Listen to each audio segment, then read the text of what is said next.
നമ്മൾ കുറച്ചധികം നാളായി തൊഴിൽ വാർത്തകൾ മാത്രമേ പറയുന്നുള്ളൂ. അപ്പോൾ ഇന്ന് ഒരു ഇൻഷുറൻസ് ഒരു പ്രോഡക്റ്റിനെ ഇൻട്രൊഡ്യൂസ് ചെയ്യുകയാണ്.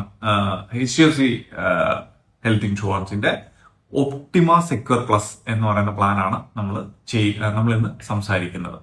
അപ്പൊ ഇതിന്റെ കുറച്ച് ബെനിഫിറ്റുകൾ, ഇത് എങ്ങനെയാണ് ഈ പ്ലാൻ എടുക്കുന്ന സമയത്ത് നമ്മൾ എന്തൊക്കെ ആഡ് ഓൺസ് ഇതിനകത്ത് മിനിമം ആഡ് ചെയ്യണം എന്നൊക്കെയുള്ള കാര്യങ്ങളാണ് ഇതിനകത്ത് പറയുന്നത്. അത് പറഞ്ഞിരിക്കുന്നത് ആദ്യത്തെ ഒരു ബെനിഫിറ്റ് ആണ് സെക്യൂർ ബെനിഫിറ്റ് എന്ന് പറയുന്നത്. അതായത് നമ്മൾ ഇപ്പോൾ ഒരു മിനിമം കവറേജ് എടുക്കുക, ഒരു 10 ലക്ഷം രൂപയാണ് നമ്മുടെ കവറേജ് എന്നുണ്ടെങ്കിൽ അതിന്റെ ഒരു മടങ്ങും കൂടി, അതായത് വേറൊരു 10 ലക്ഷം രൂപ കൂടി പോളിസി സ്റ്റാർട്ട് ചെയ്യുമ്പോൾ തന്നെ നമുക്ക് ലഭിക്കുന്നതായിരിക്കും. അതുപോലെ തന്നെ ഇതിനകത്ത് റീസ്റ്റോർ ബെനിഫിറ്റ് ഉണ്ട്. അതായത് നമ്മൾ ഈ പറയുന്ന നമ്മുടെ കവറേജ് എമൗണ്ട് കംപ്ലീറ്റ് ആയിട്ട് തീർന്നു പോയി എന്ന് വിചാരിക്കും. ഒരു വർഷത്തെ നമ്മുടെ എക്സ്പെൻസസ് കൊണ്ട് അല്ലെങ്കിൽ നമ്മുടെ ഫാമിലിക്ക് ഉണ്ടാവുന്ന ഹെൽത്ത് റിലേറ്റഡ് ആയിട്ടുള്ള എക്സ്പെൻസസ് കൊണ്ട് നമുക്ക് കംപ്ലീറ്റ് ആയിട്ട് നമ്മൾ എടുത്തിരിക്കുന്ന തുക തീർന്നു പോയിട്ട് ഉണ്ട് എന്നുണ്ടെങ്കിൽ വീണ്ടും അതേ തുക തന്നെ നമ്മുടെ പോളിസിയിലേക്ക് ആഡ് ചെയ്യുന്നതിനാണ് റീസ്റ്റോറേഷൻ ബെനിഫിറ്റ് എന്ന് പറയുന്നത്. അത് നമ്മുടെ HDFCയുടെ ഒപ്റ്റിമ സെക്യൂർ എന്ന് പറയുന്ന പ്ലാനകത്ത് അവൈലബിൾ ആണ്. അത് അൺലിമിറ്റഡ് ആണ് എന്നുള്ളതാണ് ഇതിന്റെ ഏറ്റവും ബ്യൂട്ടി ആയിട്ടുള്ള ഒരു കാര്യം എന്ന് പറയുന്നത്. ഇതിനകത്തുള്ളതാണ് പ്രൊട്ടക്റ്റഡ് ബെനിഫിറ്റ് എന്ന് പറയുന്ന ഒരു കാര്യം. ഇത് എന്താണെന്ന് വെച്ച് കഴിഞ്ഞാൽ നമ്മൾ ഹോസ്പിറ്റലിൽ അഡ്മിറ്റ് ആയി നമുക്ക് അഡീഷണൽ ആയിട്ട് വരുന്ന ചെറിയ ചെറിയ കാര്യങ്ങൾ, മാസ്ക്, ഗ്ലൗസ്, കൺസ്യൂമബിൾസ് എന്ന് പറയുന്ന ഒരു വിഭാഗം വരാറുണ്ട് ഇതിനകത്ത്. അപ്പൊ ഇത് നോർമലായിട്ട് ഇൻഷുറൻസ് കമ്പനികളിൽ ഇതിനകത്ത് ക്ലെയിം കൊടുക്കാറില്ല. അപ്പൊ ഈ ഒരു ബെനിഫിറ്റും കൂടി നമ്മുടെ ഈ HDFCയുടെ ഒപ്റ്റിമ സെക്യൂർ എന്ന് പറയുന്ന പ്ലാനകത്ത് ആഡ് ചെയ്തിട്ടുണ്ട്. അപ്പൊ അതുകൊണ്ട് തന്നെ നിങ്ങൾക്ക് 100% ക്ലെയിം ഇതിനകത്ത് കിട്ടുന്നുണ്ട്. ലൈഫ് ടൈം ഡിസ്കൗണ്ട് എന്ന് പറയുന്ന ഒരു ഓപ്ഷൻ ഉണ്ട്. അതായത് നിങ്ങൾ 35 വയസ്സിന് താഴെയുള്ള ആദ്യമായിട്ടൊരു ഹെൽത്ത് ഇൻഷുറൻസ് പോളിസി എടുക്കുന്ന ഒരാളാണ് എന്നുണ്ടെങ്കിൽ നിങ്ങൾക്ക് ഇതിനകത്ത് ഒരു ഡിസ്കൗണ്ട് ഉണ്ട്. ആദ്യമായിട്ട് ഹെൽത്ത് ഇൻഷുറൻസ് എടുക്കുന്ന ഒരാൾക്ക് കൊടുക്കുന്ന ഒരു ഡിസ്കൗണ്ട് ഉണ്ട്. അതായത് ഒരു എക്സാമ്പിൾ പറഞ്ഞു കഴിഞ്ഞാൽ ഒരു 10,000 രൂപയാണ് നിങ്ങൾ പ്രീമിയം അടയ്ക്കുന്നത് എന്നുണ്ടെങ്കിൽ അതിന്റെ ഡിസ്കൗണ്ട് ആയിട്ടുള്ള തുക നിങ്ങൾക്ക് കിട്ടിയിരിക്കുന്ന ഡിസ്കൗണ്ട് 5% വിചാരിക്കും. അപ്പൊ നിങ്ങൾ അടയ്ക്കേണ്ട പ്രീമിയം എന്ന് പറയുന്നത് 9,500 രൂപയെ വരുന്നുള്ളൂ. ഇതിനെയാണ് ലൈഫ് ടൈം ഡിസ്കൗണ്ട്. ഇത് ഫസ്റ്റ് ടൈം പോളിസി എടുക്കുന്ന ആൾക്കാർക്ക് കിട്ടുന്ന ഒരു ബെനിഫിറ്റ് ആണ്. ഒരു പ്രത്യേകതയാണ് ഫേവറബിൾ ക്ലെയിം എക്സ്പീരിയൻസ് ഡിസ്കൗണ്ട് എന്ന് പറയുന്ന ഒരു കാര്യം. അതായത് നിങ്ങൾ ഒരു ഹെൽത്ത് ഇൻഷുറൻസ് പ്ലാൻ എടുത്തു, HDFCയുടെ ഒപ്റ്റിമ സെക്യൂർ എന്ന് പറയുന്ന ഹെൽത്ത് ഇൻഷുറൻസ് പ്ലാൻ എടുത്തു. ഈ പ്ലാന് നിങ്ങൾക്ക് ഇത് ഒന്നും ഉപയോഗിക്കേണ്ടി വന്നിട്ടില്ല, ഒരു വർഷം ക്ലെയിമേ ചെയ്തിട്ടില്ല. അങ്ങനെയാണ് എന്നുണ്ടെങ്കിൽ നിങ്ങൾക്ക് നെക്സ്റ്റ് ഇയർ റിന്യൂവൽ അടയ്ക്കുന്ന സമയത്ത് ഈ ഒരു ബെനിഫിറ്റ് നിങ്ങൾക്ക് കിട്ടുന്നുണ്ടായിരിക്കും. അതായത് എക്സാമ്പിൾ ആയിട്ട് പറയുവാണെന്നുണ്ടെങ്കിൽ നിങ്ങൾക്ക് റിന്യൂവൽ അടയ്ക്കേണ്ടത് 10,000 രൂപയാണ്.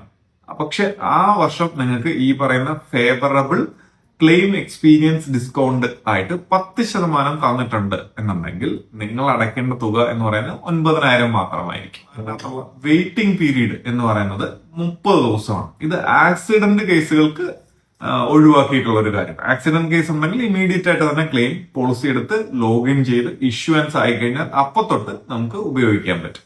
അല്ലാത്ത പക്ഷം 30 ദിവസമാണ് ഏറ്റവും കുറഞ്ഞ വെയിറ്റിംഗ് പീരീഡ് എന്ന് പറയുന്നത്. പിന്നെ എക്സിസ്റ്റിംഗ് ഡിസീസസ് ഉണ്ട് എന്നുണ്ടെങ്കിൽ 36 മാസം വരെയാണ് നമ്മുടെ കാലാവധി വരുന്നത്.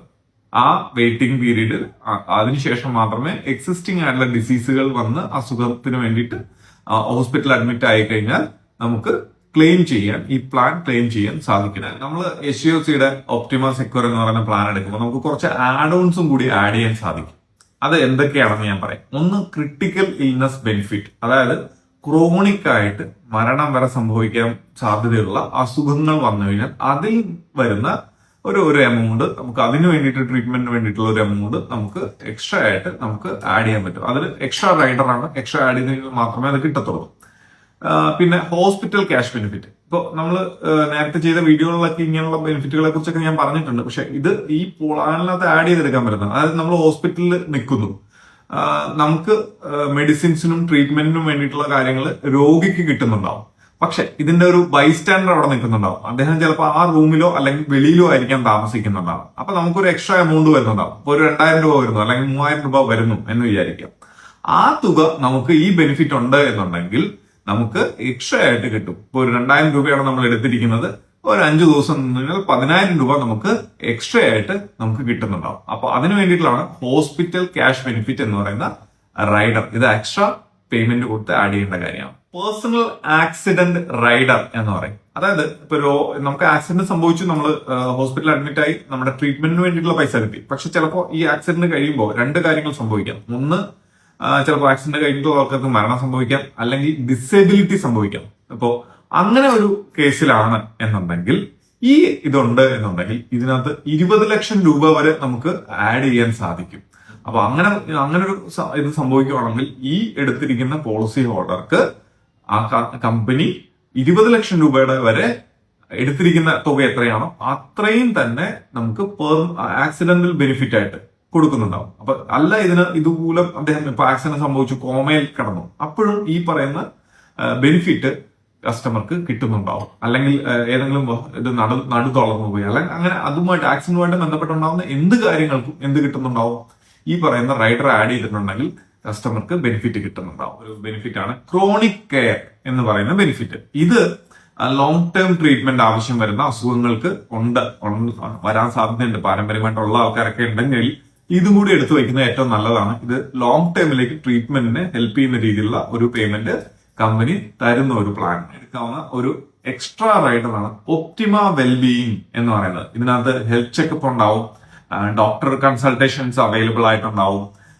ഡയറ്റ് ആൻഡ് ന്യൂട്രീഷൻ ഗൈഡൻസ് കിട്ടും, പിന്നെ ഫിറ്റ്നസ് ആൻഡ് വെൽനസ് പ്രോഗ്രാമുകളിൽ പങ്കെടുക്കാൻ പറ്റും, പ്രിവെന്റീവ് ഹെൽത്ത് കെയർ സർവീസസ് ഇതെല്ലാം ഇതിനകത്ത് കിട്ടുന്നുണ്ട്. അപ്പൊ ഇതും നിങ്ങൾക്ക് ഒരു എക്സ്ട്രാ റൈഡറായിട്ട് ആഡ് ചെയ്ത് ഈ പ്ലാനിന്റെ കൂടെ എടുക്കാൻ സാധിക്കും. ഇമ്പോർട്ടന്റ് ആയിട്ടുള്ള ഒരു ഇതാണ് മെറ്റേണിറ്റി കവർ എന്ന് പറയുന്നത്. അപ്പൊ ഇതിനകത്ത് 2 വർഷമാണ് വെയിറ്റിംഗ് പീരീഡ് എന്ന് പറയുന്നത്. ഇത് കുറച്ച് എക്സ്ട്രാ പ്രീമിയം അടയ്ക്കുകയാണെന്നുണ്ടെങ്കിൽ 1 വർഷമായിട്ട് നമുക്ക് കുറയ്ക്കാൻ സാധിക്കും. അപ്പൊ ഇതിനകത്ത് നോർമൽ ഡെലിവറി കിട്ടും, സി സെക്ഷൻ കിട്ടും, ന്യൂ ബോൺ ബേബിക്ക് ഉണ്ടാവുന്ന എന്തെങ്കിലും ഇൽനസോ കാര്യങ്ങളോ ഒക്കെ വന്നു കഴിഞ്ഞാൽ അതും ഇത് ഈ ഒരു കവർ ഉപയോഗിച്ച് കിട്ടുന്നതായിരിക്കും. ഒപ്റ്റിമ സെക്യൂർ വളരെ ബ്രീഫായിട്ട് ചെറിയ ഇതായിട്ട് പറഞ്ഞു കഴിഞ്ഞാൽ ഇത്രയും കാര്യങ്ങളാണ് ആ പ്ലാനിനകത്ത് അവൈലബിൾ ആയിട്ടുള്ളത്. കൂടുതൽ എന്തെങ്കിലും സംശയമുണ്ട് എന്നുണ്ടെങ്കിൽ ഞങ്ങൾക്ക് ടെസ്റ്റ് ചെയ്യുക, ഞങ്ങൾ നിങ്ങൾക്ക് പേഴ്സണലായിട്ട് വിളിച്ച് അഡ്വൈസ് തരുന്നതായിരിക്കും. Thank you.